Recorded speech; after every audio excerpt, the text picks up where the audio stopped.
Make a correction to the record before we get started? You just finish introducing the case and then we'll take up any issues. You bet. And then also appearing, we have Timothy Peterson and Shelley Peterson appearing pro se. All right, so as I stated, we're set for hearing on the motion. So Mr. Peterson, you believe there's some issues we need to address first? Yeah, I've got a couple, couple three, Your Honor. Before we begin with my introduction, are we are living souls and living bodies as living people upon the land, and as the sole executors and beneficiaries to the trust listed as the defendants in this case before the court. We are non-corporate citizens. We are U.S. nationals here in peace and non-combative in this constitutional court of record. All right, this is the District Court of Comanche County, Kansas, case number 25 CV1. Case is entitled American Ag Credit PCA versus Timothy Peterson, individually and as trustee of the Timothy Charles Peterson Trust, and Shelley Peterson, individually as trustee of the Shelley Peterson Trust et al. We are set today for hearing on the plaintiff's motion for summary judgment. Plaintiff is appearing through its attorney, Nicholas Grillo. And I believe we have for CNH Industrial, is it Quan Nguyen? Is that right? Yes, yes. Your Honor, we need to make a correction to the record before we get started. You just finish introducing the case and then we'll take up any issues. You bet. And then also appearing, we have Timothy Peterson and Shelley Peterson appearing pro se. All right, so as I stated, we're set for hearing on the motion. So Mr. Peterson, you believe there's some issues we need to address first? Yeah, I've got a couple, couple three, Your Honor. Before we begin with my introduction, are we in a constitutional court of record? I'm not sure I know what you mean. Are we in the public record? Yes. Okay, so therefore this court is a constitutional court of record, then would you agree? It exists under the Constitution of the state of Kansas, so I suppose that's correct. Okay. All right. Thank you, Your Honor. And we are here sui juris, not pro se. And then underneath the UCC 1-308, we reserve our rights under common law without prejudice. And no, Your Honor, we are not the defendants listed upon this court case. We are living souls and living bodies as living people upon the land, and as the sole executors and beneficiaries to the trust listed as the defendants in this case before the court. We are non-corporate citizens. We are U.S. nationals here in peace and non-combative in this constitutional court of record. And we appear only as a special divine appearance to settle the business matters before the court only. And also, Your Honor, as you have addressed, this is a trust issue. The defendants listed here today, so that was one of the corrections that we needed to have made that hadn't been previously read into the record. Before we begin, Your Honor, do you have proof of your constitutional oath of office to the people? And do you have proof of your oath of service? Because we require you to be in your oath of the Constitution to the people of service and to your oath of office here today. Okay. Yes. Okay. And would we be able to get copies of those? They didn't have that, nor your judicial bond copy at the Comanche County Courthouse. They should. Those were circulated, but I can make sure those are provided to the clerk so you can access them. Thank you very much, Your Honor. In addition to that, as we are now clearly in the jurisdiction of common law and underneath the Constitution itself, which is the supreme law, are you able to uphold your oath to the Constitution, Your Honor? Yeah, so I've executed my oath, and that's of the record, so I don't know that that's immediately needed to be addressed today. So we do need to get on with the time that the issue that we're set for, which is the motion for summary judgment. So um, are there any other specific issues before we proceed with that, Mr. Peterson? As this is our private, I would like to know, as these are the defendants, if you can see there, Your Honor, these are the defendants, which is our birth certificates, and also they are our minor estate trusts. Does anybody here present today have a higher claim to these trusts and to these birth certificates than we do? Okay, so we're not going to continue with this line of questioning because it's not relevant to the summary judgment motion. So I think with that, I'm going to foreclose any additional quote unquote preliminary matters, and I'm going to turn it over to Mr. Grillo for any argument on his summary judgment motion. So with that, Mr. Grillo, whenever you're ready, if you have any additional argument, you may do so. Yes, Your Honor. I appreciate the time and effort, the court allowing us to appear via Zoom. Appreciate the accommodation. For the most part, the response, the motion and memorandum in support, as well as the reply, set forth most of the arguments that American Ag Credit would be proffering today in detail. I think that the main thing that I want to point out to the court, and although I'm sure the court's aware of it, in a preliminary matter, we had a motion for judgment on the pleadings, and that Your Honor ruled on that on June 2nd of 2025. And identify specific issues that remained in the case that were needed to be decided based upon further proceedings. One had to do with whether or not payments or whether there was consideration for not just the original note in August of 2019, but also the renewals that were executed by the Petersons in 2020, 2021, 2022, and 2023, as well as whether or not there was any proof that said that the Petersons have paid American Ag Credit in terms of that in terms of its note and mortgage and security agreement. And Exhibit 6 to the memorandum of support, American Ag Credit produced a verified payment history, or essentially loan accounting for the line of credit the Petersons took out in August of 2019.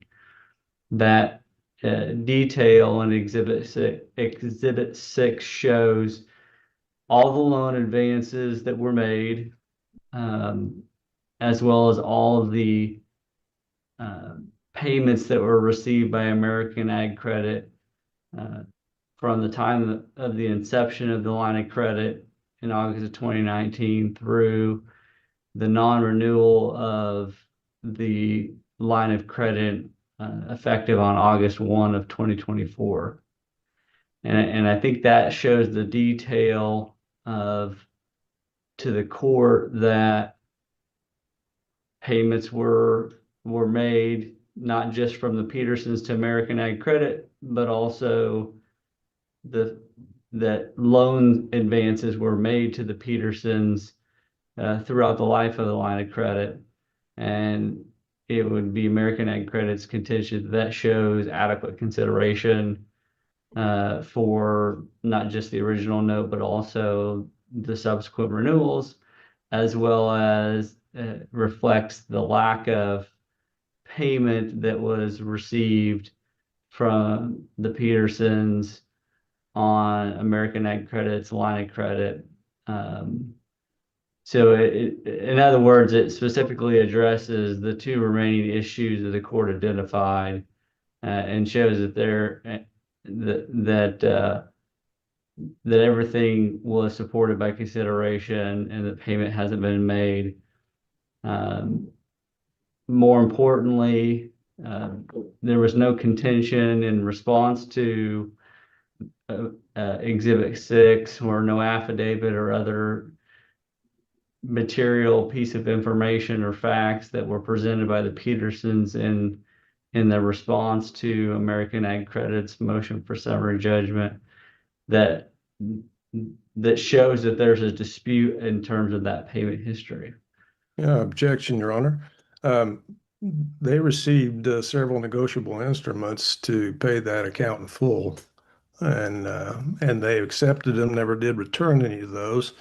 And by acceptance, therefore, that discharges the liability. The record, my paperworks are complete with that and has evidence of it, sir. You'll have an opportunity to make your own argument here in a second. So Thank if you, you'll sir. let Mr. Grillo finish, then I will give you an opportunity. Thank you. Well, not in regarding to that, none of that information was presented in response to the motion for summary judgment. No proof was put forth, and I'm very confident that if Your Honor, would review that negotiable instrument that Mr. Peterson refers to, it's not legitimate. It attempts to draw on some sort of Social Security trust on the Treasury of the United States to pay American Ag Credit the balance of its loan in full. And there's no consideration. There was no money that was going to be paid. It's just not a legitimate argument or payment. And so, but more to the point, in terms of the procedural aspect of this case, none of that was presented in their response to the motion for summary judgment. There's no dispute that American Ag Credit maintained a note, mortgage, and security agreement against the assets the Petersons owned. There's no dispute that the loan hasn't been paid, or no proof of a legitimate dispute that loan hasn't been paid, and that American Ag Credit is entitled to a judgment foreclosing its mortgage and security interests in the Petersons' property. As a matter of fact, American Ag Credit set forth 41 statements of uncontroverted fact, and not a single fact was responded to, not only in the appropriate fashion required by the Supreme Court, but in general. There was nothing in the responses the Petersons filed that shows that any of those specific facts were in dispute.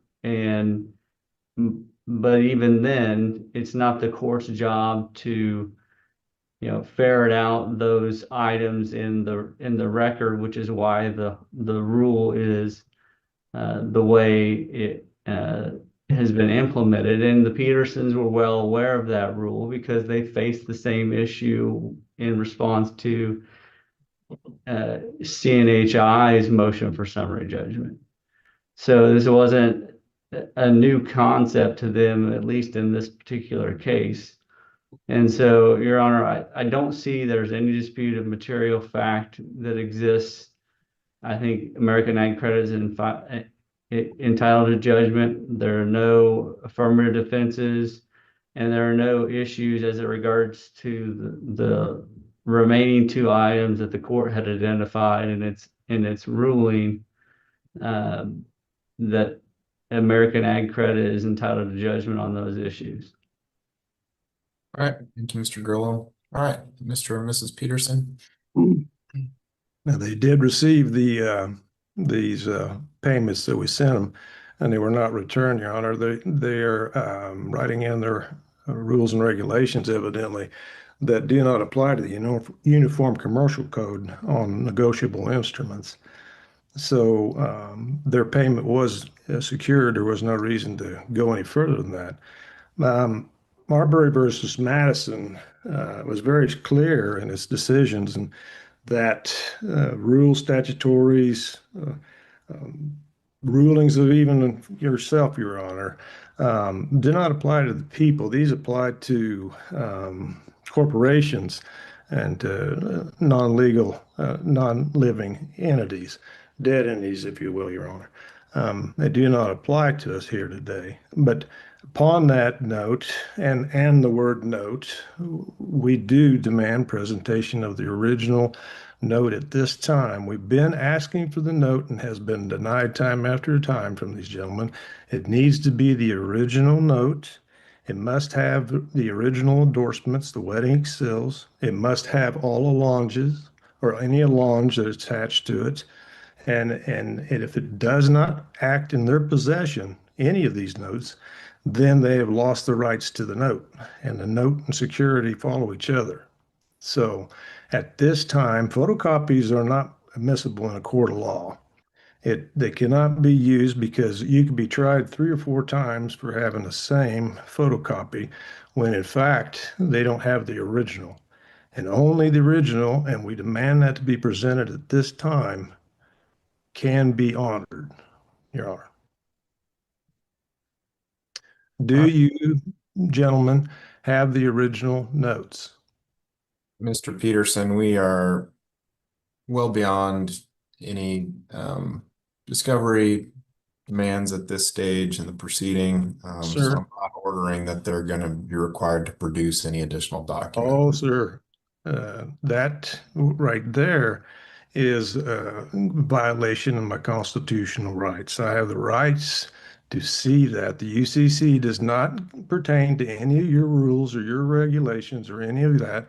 It is underneath the common law. Common law states that I have my rights underneath the Constitution, and I am not here underneath the rules and the regulations and the statutory codes of, if anything, in that type of line. I'm here today to get my rights and demands to see that note. If you are trying to subvert the law or correct the law in some unknown manner that has not been presented to us here today, then that, Your Honor, gives me the right to take that up as a liability against yourself and the gentleman presenting that today. I do have the rights to see those notes.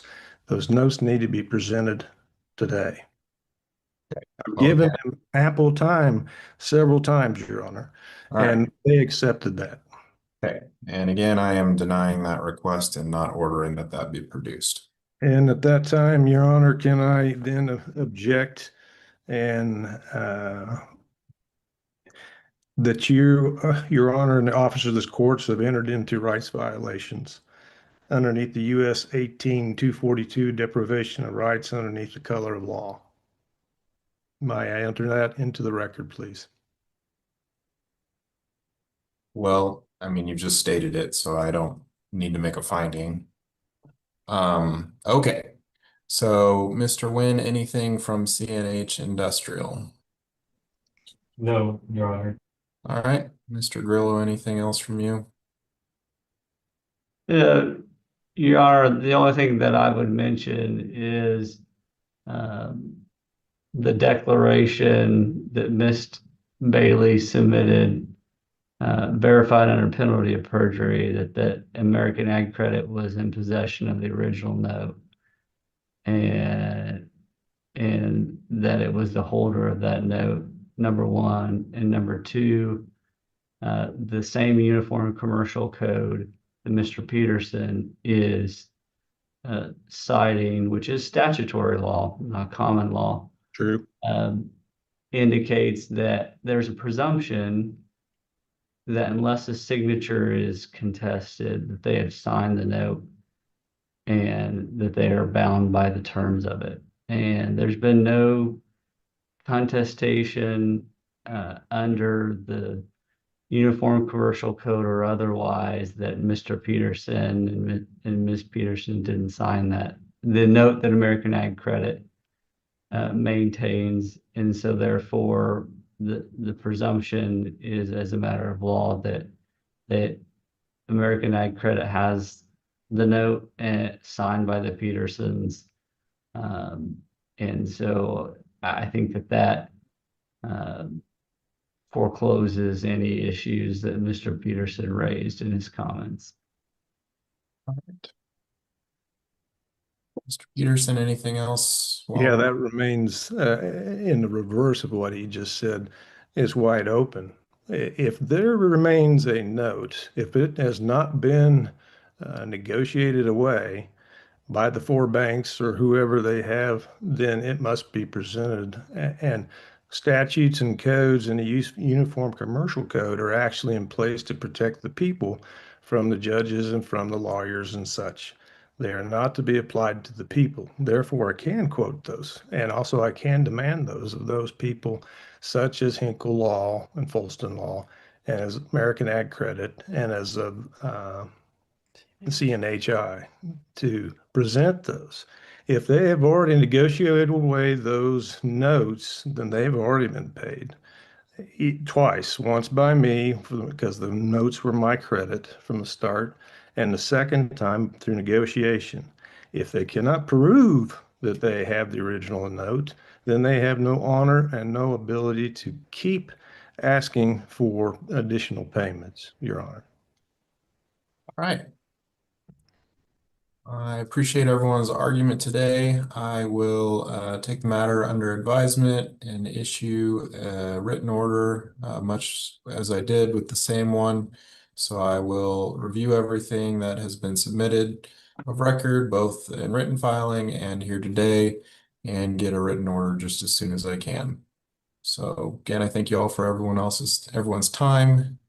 Anything else we need to address before we adjourn?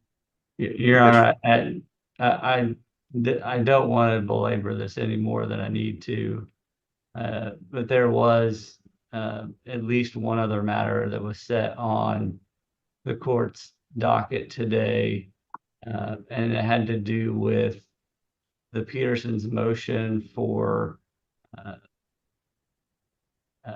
jurisdictional challenge and a stay pending their attempted appeal on CNH's motion for summary judgment. And specifically, I had filed on American Ag Credit's behalf a motion for additional time to respond to that motion, which was one of the things that was on the court's docket today. The motion was filed by the Petersons on December 4th, which made under Rule 133B the deadline to file a response. December 11th, we filed a motion for additional time on the 10th, asking until December 19th to submit a response given the gravity of that motion that the Petersons filed. We went ahead and filed our response. So we set this for hearing since there had been no order granting that extension to make sure that that extension was granted and that our response to the motion for stay and jurisdictional challenge it was appropriate. All right. I have reviewed that motion, and I don't see any reason, and I think there was an objection lodged, but upon reviewing that, I don't think there was any reason that you shouldn't receive the extension. So I will expressly grant the motion for the extension and find that it was timely as filed. So I will take the merits of it into consideration. Thank you, Your Honor.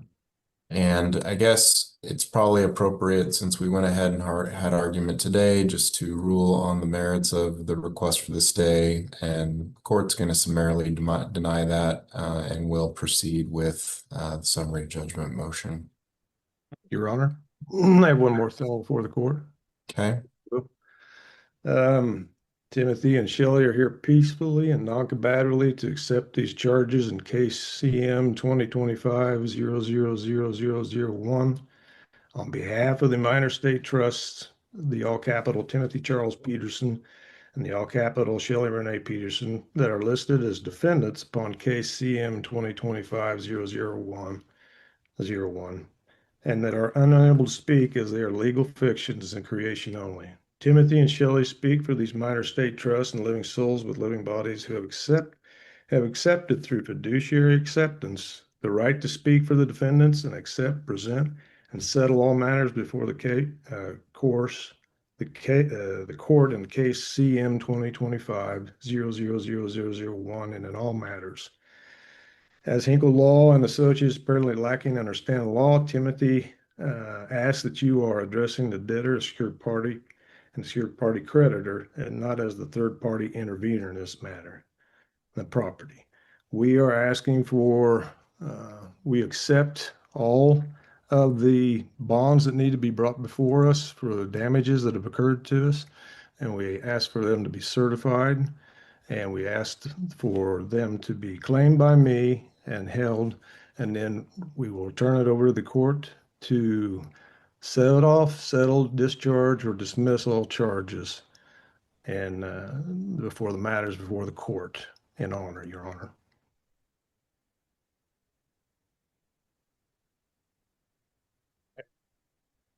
Well, I don't know that any of that changes the procedural posture or any of the arguments for the court's consideration. So I believe I have what I need. Mr. Grillo, just to confirm, were there any other pending motions before the court that I have failed to take up? No, Your Honor. All right. Then I will take this matter under advisement